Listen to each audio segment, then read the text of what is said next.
Hello students, welcome back to my YouTube channel. So start कर रहे हैं new chapter के साथ, that is relations and functions. So अभी तक आप क्लास 11th में क्या पढ़ चुके हैं? दैट मीन्स अगर आपके पास ए एक सेट है एंड उसमें कुछ एलिमेंट्स हैं, सपोज 1 2 3 4 एंड बी एक अनदर सेट है जिनमें वैल्यूज हैं लाइक दिस। ठीक है, सो ये आपके क्या है, सेट्स, एंड जिनके अंदर ये वैल्यूज क्या है, एलिमेंट्स हैं आपके। ठीक है, सो आपने देखा हुआ है कि क्लास 11th में अगर मैं ए क्रॉस बी लिखती हूँ तो इसका मतलब आपको क्लियर पता है that this is Cartesian product, right. So Cartesian product एक ऐसा सेट है जिसमें कि आपके ऑर्डर्ड पेयर्स आते हैं। दैट मीन्स यहाँ पे मैं ए कॉमा बी लिख सकती हूँ। फॉर एग्जाम्पल मैं ले रही हूँ यहाँ पर, आप एक्स कॉमा वाई भी देख सकते हैं एक ऑर्डर्ड पेयर की वैल्यू को डिफाइन करने के लिए, जिसमें से एक्स के लिए जो वैल्यूज जो एलिमेंट्स आएंगे वो सेट ए में से आएंगे एंड वाई के लिए एलिमेंट्स आप कहाँ से पिक करेंगे, सेट बी में से। क्यों? क्योंकि आपका ए क्रॉस बी हो रहा है। ऐसे ही अगर ए क्रॉस ए होता, सो दैट मीन्स ये जो आपका ऑर्डर्ड पेयर जनरेट करता है कार्टेशियन प्रोडक्ट, क्योंकि कार्टेशियन प्रोडक्ट में ऐसा एक सेट है ये जो कि आपको ऑर्डर्ड पेयर में वैल्यूज देता है लाइक दिस। ठीक है, सो एक एलिमेंट आपको इस सेट का मिलता है, एक एलिमेंट आपको इस सेट का मिलता है। सो एक तरह से आप इसको बोल सकते हैं कि इन दोनों के बीच में एक रिलेशन होता है। ठीक है, सो आप यहाँ पे देख सकते हो रिलेशन होता है एक्स कॉमा वाई के बीच में, क्योंकि एक सेट को आप प्रोडक्ट कर रहे हो, कार्टेशियन प्रोडक्ट कर रहे हो दूसरे सेट के साथ। ठीक है, तो लेकिन क्लास 11th में आपने सिर्फ इतना ही जाना था कि आपके ऑर्डर्ड पेयर्स और कार्टेशियन प्रोडक्ट की वैल्यूज कैसे आपको मिलती हैं, राइट। सो जो डीपली रिलेशन का मतलब है वो एग्जैक्टली अब हम यहाँ पे क्लास 12th में समझेंगे। सो यहाँ पर रिलेशन को समझने के लिए यहाँ पर मैं एक सेट ले रही हूँ, दैट मीन्स ए, जिसके अंदर वैल्यूज हैं 3 4 5 6। ए एक मैंने एक ऐसा सेट लिया है जिसमें 6 एलिमेंट्स हैं 1 to 6। ठीक है, एंड आपके पास एक्सरसाइज 1.1 में अगर मैं बात करूं तो आपके पास आर एक रिलेशन सेट दे रखा होगा। इसे आप बोलोगे रिलेशन इन अ सेट ए। अब हम ऐसे क्यों बोलते हैं रिलेशन इन अ सेट ए, ये भी आपको अभी कुछ देर में पता चल जाएगा। लेकिन यहाँ पे रिलेशन क्या है मैं आपको वो एग्जैक्टली बताने जा रही हूँ। यहाँ पर मैंने एक वैल्यू लिखी है ए कॉमा बी, तो ये तो इतना पता है कि ये एक ऑर्डर्ड पेयर है, राइट। सो ये, लेकिन ये ऑर्डर्ड पेयर कैसा होना चाहिए, a minus b equals to 2। जैसे ही मैं a में से b की वैल्यू को माइनस करूँ तो मेरे पास हमेशा क्या आना चाहिए, 2।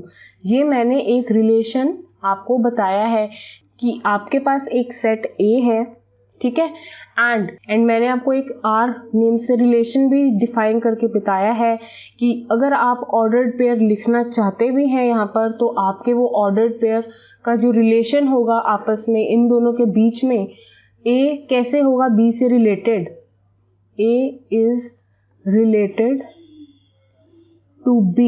जो ये रिलेशन बनाएंगे वो कैसा रिलेशन होना चाहिए, एग्जैक्टली ऐसा। जब मैं A में से B को घटाऊं तो मुझे मिलनी चाहिए वैल्यू एग्जैक्टली 2। लेकिन इतना सबको पता है कि ऑर्डर्ड पेयर कार्टेशियन प्रोडक्ट में से ही आता है। सो जो भी ऑर्डर्ड पेयर होता है वो डेफिनेटली जनरेट कहाँ से होता है, ऑब्टेन कहाँ से होता है, कार्टेशियन प्रोडक्ट में से, राइट। सिंगल ए सेट का तो आपका प्रॉपर ऑर्डर्ड पेयर नहीं आता है, राइट। सो यहाँ पर आपको सिर्फ सेट क्या दे रखा है, एक ही सेट दे रखा है। सो ये जो ऑर्डर्ड पेयर आपको निकालना होगा इस तरह का रिलेशन के लिए, तो डेफिनेटली आपका ऑर्डर्ड पेयर एक कार्टेशियन प्रोडक्ट में से जनरेट होगा। तो ये जो एक ही सेट आपके पास दे रखा है, आपको ऑर्डर्ड पेयर भी चाहिए, तो आप क्या करेंगे, ए क्रॉस ए में से आपके वैल्यूज आएंगी ऑर्डर्ड पेयर की। तभी आप इसको बोलते हो, ये जो भी रिलेशन होता है वो होता है सबसेट एक कार्टेशियन प्रोडक्ट का। ठीक है, आप इसको लिख सकते हो अ relation in a set A is a subset of A cross ए। ये जो आर है वो सबसेट है A क्रॉस A का। आई होप ये बात आपको अब क्लियर हो चुकी है। R क्या है, एक ऑर्डर्ड पेयर है। ऑर्डर्ड पेयर से ही आपको बताया है मैंने कि इन दोनों के बीच में रिलेशन होता है। तो यहाँ पर ये A, B जितने भी एलिमेंट्स हैं वो कहाँ से आ रहे हैं, A क्रॉस A में से, ठीक है। सो ये A क्रॉस A से ही आपको वैल्यू मिलती है ऑर्डर्ड पेयर की, ठीक है। लेकिन ये ऑर्डर्ड पेयर होना कैसा चाहिए, वो R सेट आपको, रिलेशन सेट आपको बताएगा, ठीक है। तो यहाँ पर इसलिए मैंने लिखा है कि ये जो रिलेशन है सेट A में क्यों लिखा है, क्योंकि आप A एलिमेंट्स में से ही तो आप बना रहे हो। A क्रॉस A का मतलब क्या है, ये भी A सेट का है, ये भी A सेट का है, ठीक है। So a relation in a set A एक सबसेट है ऑफ A क्रॉस A का। ये जो भी रिलेशन बनाएगा ऑर्डर्ड पेयर वो डेफिनेटली सबसेट तो होगा ही कार्टेशियन प्रोडक्ट का, राइट। जो भी वैल्यूज होंगी डेफिनेटली इस A क्रॉस A में तो होंगी ही होंगी। तो ये जस्ट अ बेसिक है, ठीक है। आपको इतना पता होना चाहिए कि रिलेशन का मतलब एक्चुअल में है क्या, ठीक है। सो यहाँ पर देखो, जैसे ही मैं इसको सॉल्व करती हूँ ऑर्डर्ड पेयर अब मैं लेने लगी हूँ, लेकिन वो ऑर्डर्ड पेयर कैसा होना चाहिए, एग्जैक्टली ऐसा। जैसे ही मेरे को A वैल्यू की जगह यहाँ पे A एलिमेंट मुझे एक ऐसा उठाना है कि जिसमें से अगर मैं B माइनस करती हूँ तो ये कैलकुलेट करने के बाद मेरे पास वैल्यू एग्जैक्टली 2 आनी चाहिए, ठीक है। तो यहाँ पर मैं 3 रख रही हूँ, यहाँ पर मैं 1 रख रही हूँ, ठीक है। सो यहाँ पर आपको A क्रॉस A निकाल के नहीं दिखाना होगा। ये ऑब्वियस है कि ये जो आपके R सेट बन रहा है, ऑब्वियसली जो ऑर्डर्ड पेयर आएगा वो एक कार्टेशियन प्रोडक्ट का ही होता है, ठीक है।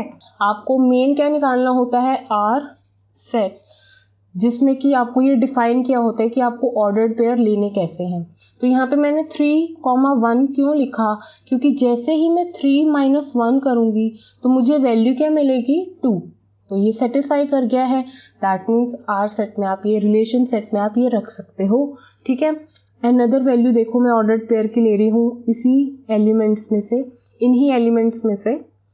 यहाँ पे मैं वैल्यू रख रही हूँ 4,2, फिर एक और वैल्यू मैं रख रही हूँ 5,3, ऐसे ही मैं अनदर वैल्यू रख रही हूँ 6,4। क्योंकि इनको अगर आप इस तरह से ट्रीट करते हो लाइक दिस, एक जो रिलेशन उन्होंने दे रखा है, 4 माइनस 2 करोगे 2 वैल्यू आएगी, 5 माइनस 3 करोगे 2 आएगा, 6 माइनस 4 करोगे अगेन आपके पास 2 आएगा। लेकिन अगर 6 माइनस 5 करते हो या 6 माइनस 2 करते हो या कुछ और अदर वैल्यूज देखते हो तो आपका 2 नहीं आता है। तो इस सेट में वो वैल्यूज आएंगे ही नहीं, वो ऑर्डर्ड पेयर्स आप लिखोगे ही नहीं, ठीक है। सो यहाँ पर एक 3 ने रिलेशन बनाया है 1 के साथ। कैसा रिलेशन, ये वाला रिलेशन, कि जैसे ही 3 में से 1 जाएगा वैल्यू क्या आएगी, 2। तो आप इसको कैसे लिखते हो, 3 related to 1, 4 related to 2, 5 related to 3, ऐसे ही ये 6 रिलेटेड टू 4, ठीक है। इन सब का रिलेशन बन रहा है। तो ये रिलेशन की बात कर रही थी मैं कि अब आपको एग्जैक्टली क्लियर हो गया होगा कि एक ऑर्डर्ड पेयर में रिलेशन कैसा होता है, ठीक है। सो ये अलग अलग तरह के आपके पास वैल्यूज़ आएंगी, डेफिनेशंस आएंगी, आपको उसी के अकॉर्डिंगली अपने जो रिलेशन सेट में वैल्यूज़ ऑर्डर्ड पेयर्स की लिखनी होंगी, ठीक है। सो यहाँ पर अगर मैं 1 पहले लिख देती और 3 बाद में लिख देती, क्या ये सेटिस्फाई करता, नो क्योंकि 1 माइनस 3 करने पर वैल्यू क्या आती, -2। लेकिन चाहिए मुझे क्या, +2। तो आप इसको कैसे लिखेंगे, अगर कोई ऑर्डर्ड पेयर उसके अंदर नहीं है तो आप लिखते हैं 1 नॉट रिलेटेड टू 3। जब रिलेशन नहीं बन रहा है तो आपने देखो उसको कैसे लिखा है, जब रिलेशन बन रहा है तो उसने ऐसे लिखा है, ठीक है। सो एग्जैक्टली ये 4 ऑर्डर्ड पेयर्स आए हैं मेरे पास इस रिलेशन सेट में, ठीक है। सो आई होप रिलेशन जो है आपको बेसिक क्लियर कर दिया है मैंने। सो नेक्स्ट अब बहुत ही इम्पॉर्टेंट बात मैं अब बताने वाली हूँ, टाइप्स ऑफ रिलेशंस, जिसमें से कि जो अब यूज़ होंगे आपके इस एक्सरसाइज 1.1 में, जो मैक्सिमम यूज़ होंगे, मैं आपको एग्जैक्टली वो रिलेशंस बताने जा रही हूँ। सो आपके पास अगर एक सेट A है, ठीक है, और relation R, so in this R set जो आपके पास ऑर्डर्ड पेयर होंगे उनके बीच में जो डिफरेंट काइंड ऑफ रिलेशंस हैं वो मैं आपको बताने जा रही हूँ। तो एक R सेट के अंदर जितने ऑर्डर्ड पेयर हैं उनके अंदर कैसे कैसे रिलेशंस बनते हैं आपस के बीच में, तो तब आप उस रिलेशन को reflexive, second symmetric, third transitive कब कब कहते हो वो मैं आपको बताने जा रही हूँ। ये बहुत ही इंपॉर्टेंट टॉपिक है एंड आपको इतना पता होना चाहिए कि आपका जो रिलेशन बन रहा है इन ऑर्डर्ड पेयर के बीच में किसी पर्टिकुलर सेट ए के लिए, तो वो रिफ्लेक्सिव कब कहलाएगा, सिमेट्रिक कब कहलाएगा एंड ट्रांजिटिव कब कहलाएगा, ये जानना आपके लिए बहुत ही इम्पोर्टेंट है। ठीक है, सो यहाँ पे इतना आपको पता चल चुका है, लेट कर लिया है हमने सेट ए। ठीक है, अब ए एक ऐसा सेट है जिसके अंदर मान लो मैंने एक एलिमेंट लिया है ए। ठीक है, ये जो ए है बिलोंग कर रहा है इस सेट ए के अंदर। ठीक है, तो कैसा होगा, सपोज ये एक एलिमेंट है। ठीक है, एग्जाम्पल ले लो। ठीक है, आपके पास इस एलिमेंट में और भी हो सकते हैं, लेकिन फिलहाल देखो यहाँ पर अगर सपोज ए एक एलिमेंट है अगर आपका ए सेट का, देन अगर ए कॉमा ए ऑर्डर्ड पेयर अगर आपका बिलोंग कर रहा है उस आर सेट में, रिलेशन सेट में, वेयर ए बिलोंग्स कर रहा है ए सेट में। ये ए जो एलिमेंट है कहाँ से आया है, सेट ए में से। ठीक है, लेकिन ये जो ऑर्डर्ड पेयर है वो कहाँ पे बिलोंग करना चाहिए, रिलेशन सेट में। ठीक है, तब मतलब यहाँ पर भी ए हो और एग्जैक्टली यहाँ पर भी ए हो, तब आप इसको क्या बोलते हैं, दैट मीन्स इसको ऐसे भी लिख सकते हो that A is related to A. जब यहाँ पर भी ए हो यहाँ पर भी ए हो तो आप बोलते हैं that it's a reflexive relation. ठीक है, where a belongs to set A. Symmetric कब होगा, नाउ लेट्स सी। अब मानो let a comma b belongs कर रहे हैं ए सेट में। अब ए एक आपके पास ऐसा सेट है जिसमें ए कॉमा बी एलिमेंट है। ये वैल्यू मैं यहाँ पर लिख रही हूँ क्योंकि ए सेट में आपने क्या लिया था, ए एलिमेंट। ठीक है, सो ऐसे ही जैसे अब मैंने यहाँ पर लिखा है कि ए बी जो एलिमेंट है किसमें है, ए सेट में, लाइक दिस।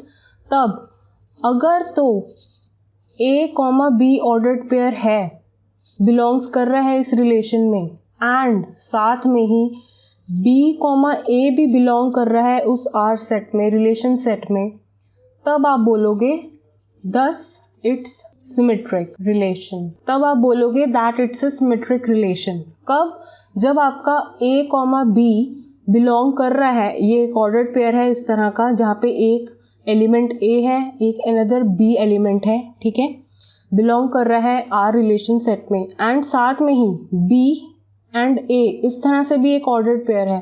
फॉर एग्जाम्पल 1,3 अगर हो रिलेशन सेट में एंड 3,1 भी हो, इस तरह से वैल्यूज अगर हैं आपकी, तब आप क्या कह सकते हैं कि जो आपका रिलेशन है वो सिमेट्रिक रिलेशन है। ठीक है, ट्रांजिटिव के लिए देखो, अगर आपके पास लेट करो ए बी सी बिलोंग कर रहे हैं किसी ए सेट में, ठीक है, 3 एलिमेंट्स हैं, देन अगर ए कॉमा बी बिलोंग कर रहा है उस आर सेट में, बी कॉमा सी, यहाँ पे बी कॉमा सी लिया मैंने, बिलोंग कर रहा है आर सेट में, अगर ये पॉसिबिलिटी है, दैट मीन्स अगर ए कॉमा बी बिलोंग कर रहा है आर में, बी कॉमा सी बिलोंग कर रहा है रिलेशन आर सेट में, तब क्या होना ज़रूरी है, ए कॉमा सी भी वहाँ पर होना ज़रूरी है। Then this implies a comma c belongs to relation R. अगर ये तीनों चीज़ें हैं तो आप इसको क्या बोलते हो, इट्स ट्रांजिटिव रिलेशन। यहाँ पे एग्जाम्पल देखो, सपोज सेट ए ये है, इसके अंदर 1 2 3 एलिमेंट है। ठीक है, यहाँ पर आपका रिलेशन आर जो सेट होगा उसमें ऑर्डर्ड पेयर्स कैसे हैं, 1,2 that means a comma b, फिर एक अनदर है जिसमें बी कॉमा सी, ये हो गया तीसरा एलिमेंट, राइट, ए कॉमा बी, बी कॉमा सी, इस तरह से है। और साथ में ही इसी सेट में 1,3 भी है, 1 3 भी है, इस तरह से। तब आप इसको बोलेंगे that this R is transitive relation. ये जो रिलेशन सेट है वो कैसा सेट है, ट्रांजिटिव रिलेशन सेट है। ठीक है, आई होप क्लियर हो गया हो। ये तो मैंने बताया आपको कि आपका ये रिफ्लेक्सिव कब होगा, सिमेट्रिक कब होगा, ट्रांजिटिव कब होगा। तो अब यहाँ पे इतना देख लो कब नहीं होगा। फॉर एग्जाम्पल ए, यहाँ पर अब मैं एक ऐसा सेट ले रही हूँ जिसमें 1 है 2 है। ठीक है, अब यहाँ पे 2 एलिमेंट्स हैं, यहाँ पे ज़रूरी नहीं है कि सिर्फ एक ही एलिमेंट लिखा होगा, ठीक है, इतना ज़रूरी नहीं है। यहाँ पे अब देखो एक एग्जांपल देखो कि मैंने ए में 2 एलिमेंट्स लिए 1, 2 और एक आर जो आपके पास रिलेशन सेट था उसमें इस तरह का ऑर्डर्ड पेयर है 1, 1, 2, 2, ठीक है, इस तरह से आपके पास आया। तो अब बताओ क्या ये रिफ्लेक्सिव है? Of course yes, it's reflexive relation. क्यों?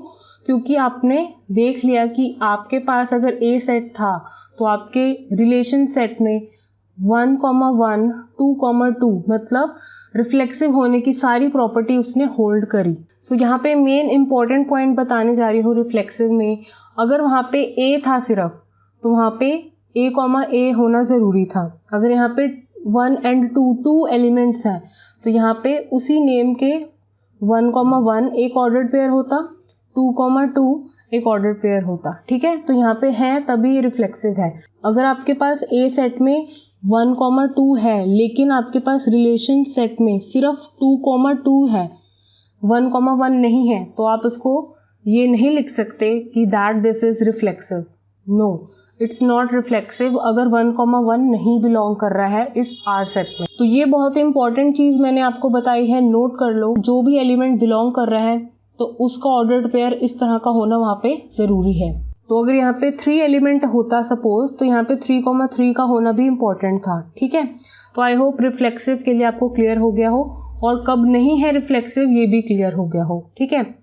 सो यहाँ पे सिमेट्रिक होने के लिए ये इम्पॉर्टेंट है कि अगर सपोज मैं एक सेट ले रही हूँ 1, 2 और रिलेशन आर सेट में मेरे पास वैल्यूज़ हैं 1, 1 साथ में 1, 2, तो मतलब आपने देखा कि इसमें सपोज 1, 1 तो चलो हो गया, ठीक है, लेकिन यहाँ पर 1, 2 है तो क्या आपके पास 2, 1 है? नो।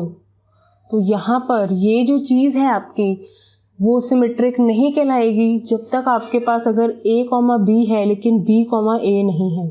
अगर 1, 2 था तो 2, 1 होना ज़रूरी है। सो आई होप इतना क्लियर है कि क्या होना पॉसिबिलिटी है आपको वहाँ पे होना चाहिए रिलेशन आर सेट में उस तरह का ऑर्डर्ड पेयर, ठीक है। ट्रांजिटिव के लिए भी यही देखो कि अगर 1, 2 होता, 2, 3 होता लेकिन 1, 3 नहीं होता तो आप ट्रांजिटिव नहीं कहते उसको। जब ये तीनों चीज़ें हैं तभी आप उसको ट्रांजिटिव कह रहे हो, ठीक है। तो जितने भी आपके एलिमेंट्स होंगे सेट में उतने ही तरह का आपके पास इस तरह का ऑर्डर्ड पेयर रिफ्लेक्सिव के लिए होना ज़रूरी है, ठीक है। अगर यहाँ पे सेट ए है और उसमें 1, 5, 6 एलिमेंट्स हैं, ऐसे 1, 5, 6, ठीक है, तो आर रिलेशन सेट में अगर 1, 1 है, 5, 5 है, 6, 6 है तो ही ये रिफ्लेक्सिव है।